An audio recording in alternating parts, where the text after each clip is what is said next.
I'm going to be talking a little bit about climate change, a little bit about sustainable development even.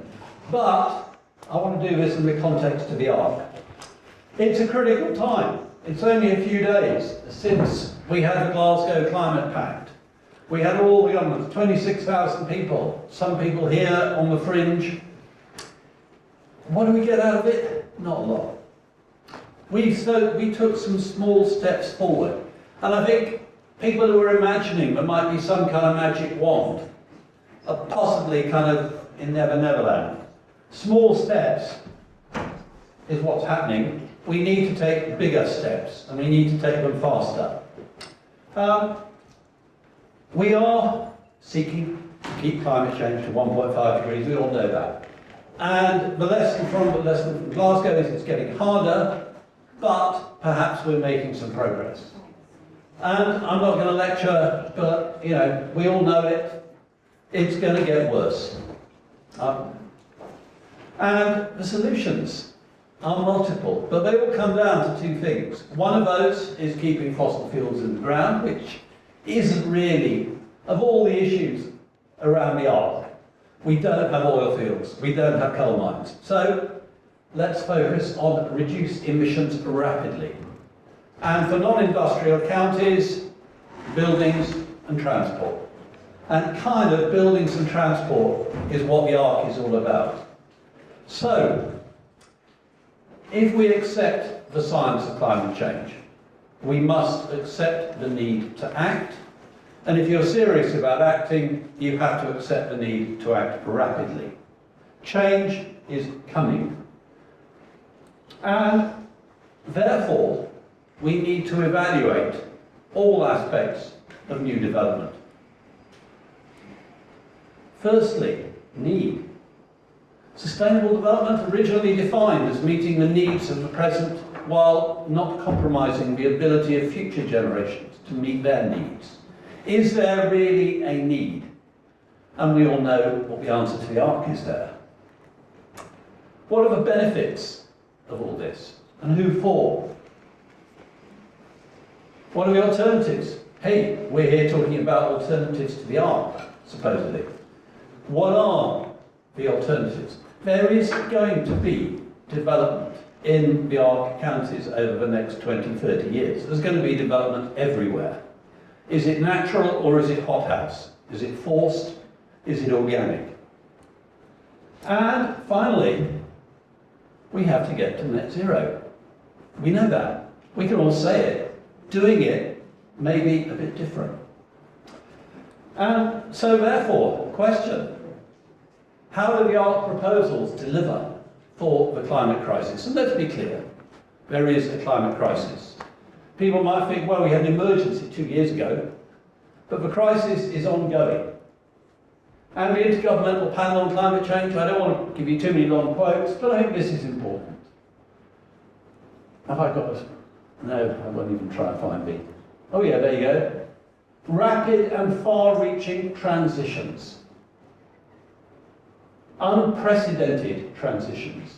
Deep emissions and reductions in all sectors. This is sizable, substantial change.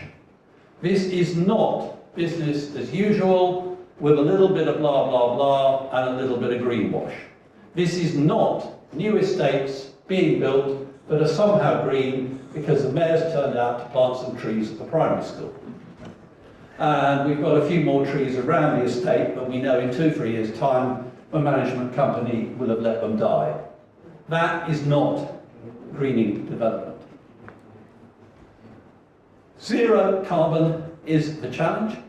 In Oxford Friends of the Earth, we spent some time, the last 2 or 3 years, looking at solutions delivered locally. What can we actually do? And Oxford is facing almost more new homes already than anywhere else in the country.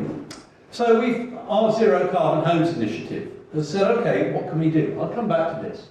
But all new housing development impacts on carbon, water and biodiversity altogether must be controlled. And we need proper planning.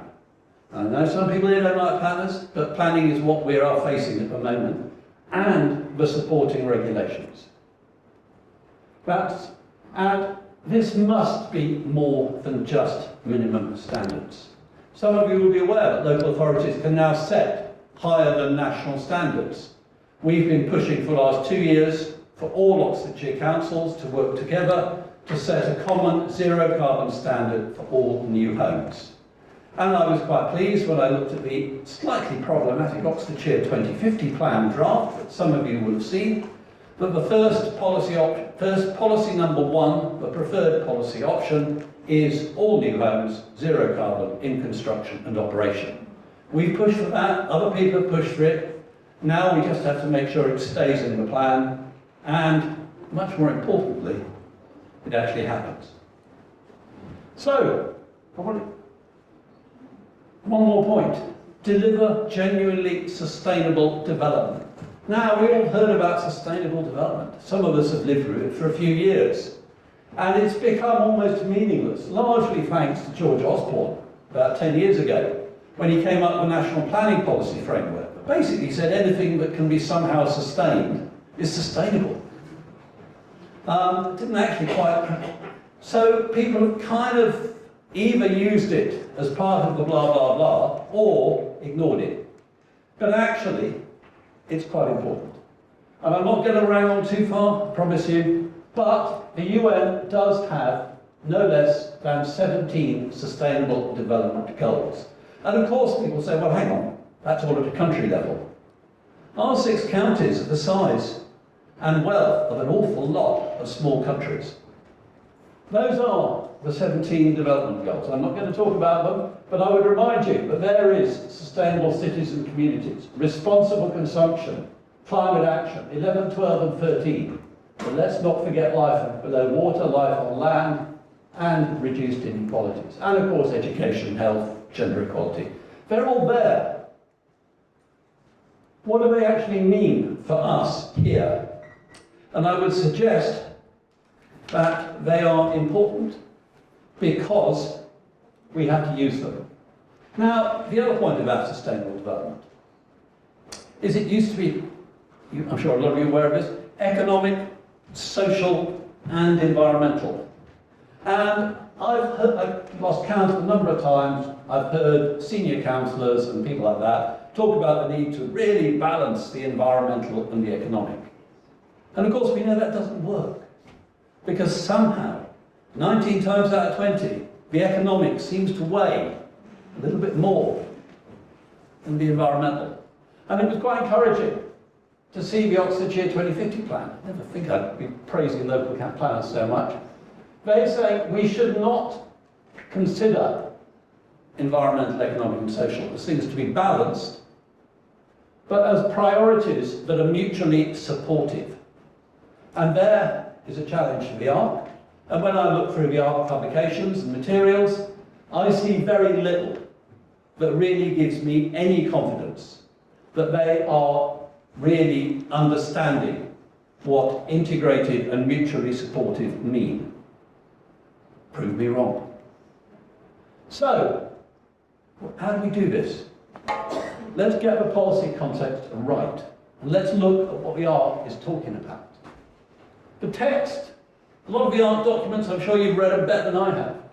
Policy to support. Somehow we'll create this framework and someone else will do it. We'll provide a bit of support. Oh great, yeah, lovely. No, we need policies to lead. Things to actually make things happen. The ARC leaders will seek to set policies to enable new development to come forward at the scale and speed needed. Yeah, wonderful. New development to support recovery of nature. Yeah, hang on, this is a bit more like it. New green space, resilience to climate change, protection of highly valued existing green space.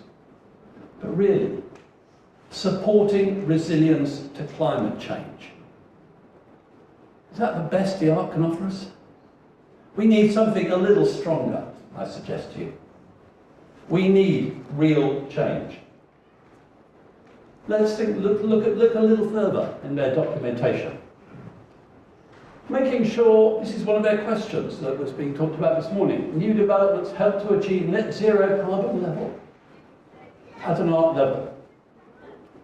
Is this not important? Less important? Neutral?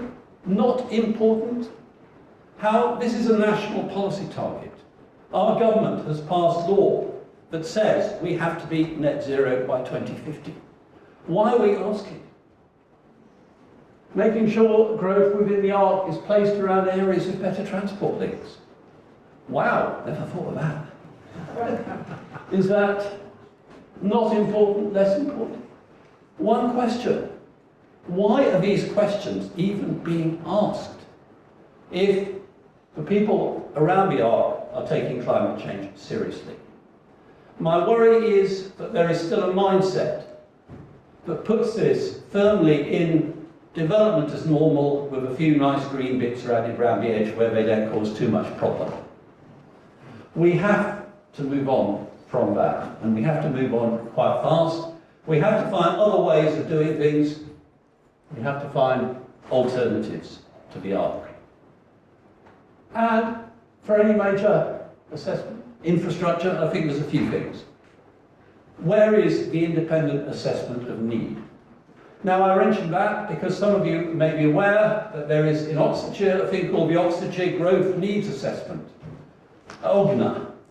And Oxford Frontier, along with Oxford CPRE and Oxford Civic Society, are now challenging that.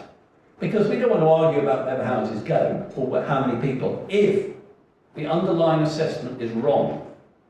We're prepared to go out and say, we want an independent peer-reviewed assessment of that. If it proves to be right, but I don't think it will, then perhaps we've lost a bit. But I think it's worth doing.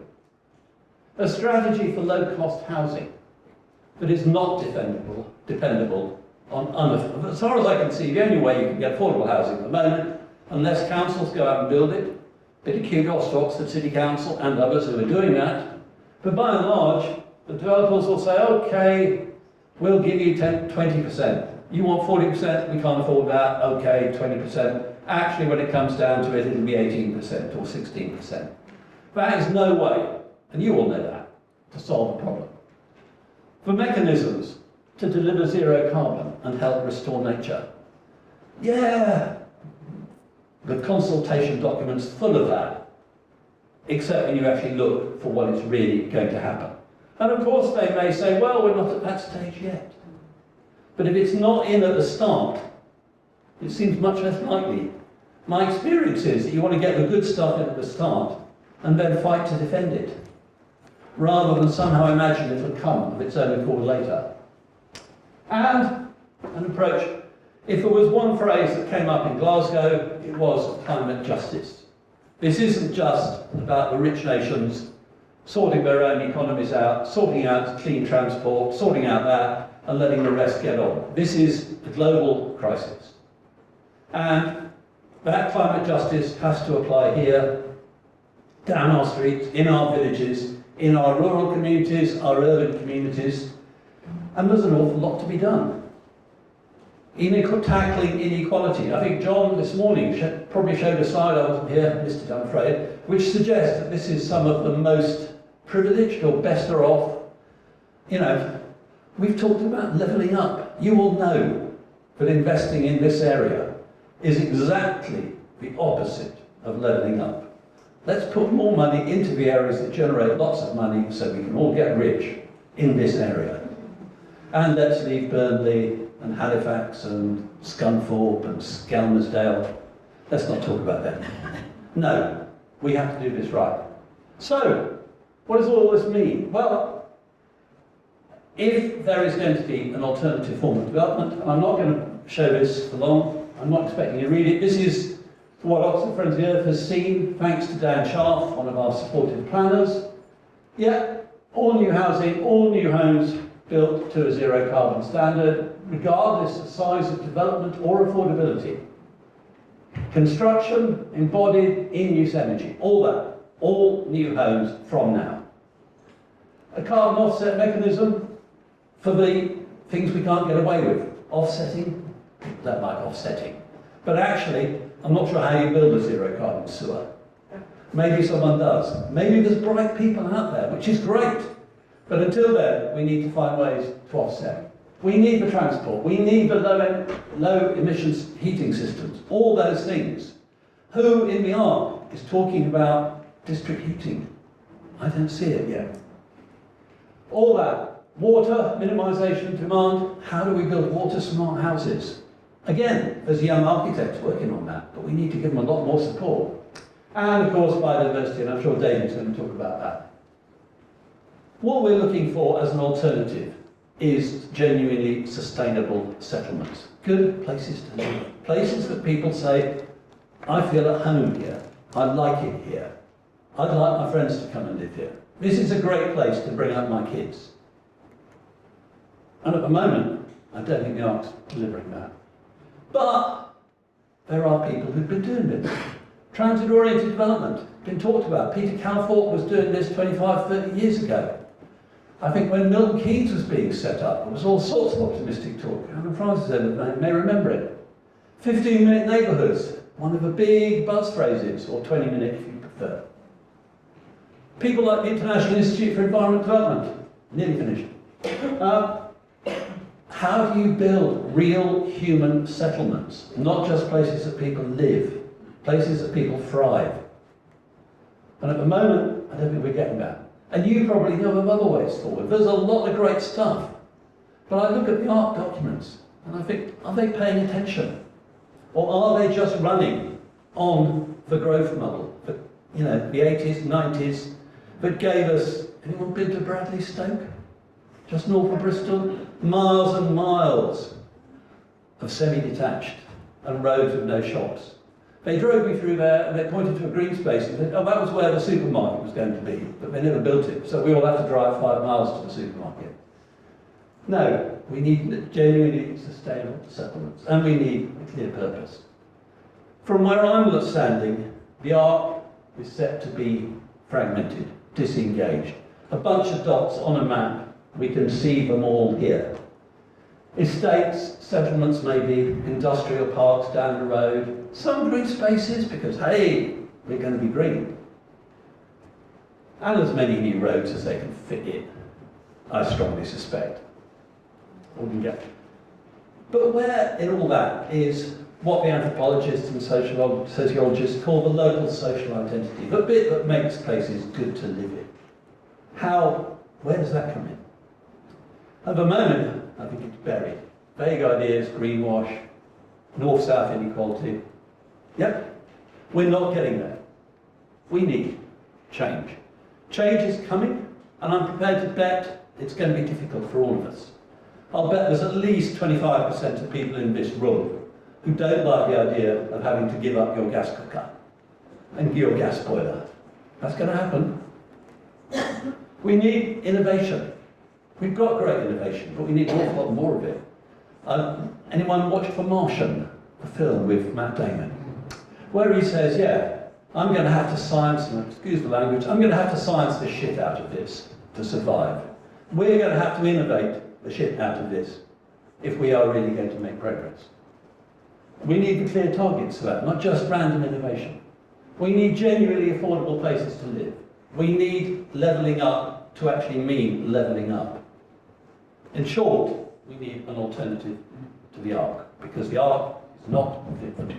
Questions, please. Are not sustainable, not very good, I don't know how to phrase it.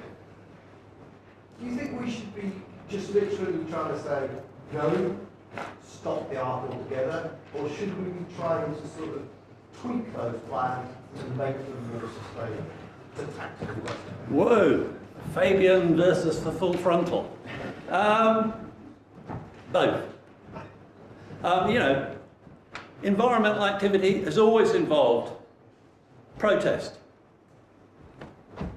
policy work, and projects. I'm not sure what the practical projects here, apart from self-build, all that. But I think the protest, but simply saying no, the Arc stinks as an idea. It is likely to be an environmental disaster, and it's just what we don't need at the moment.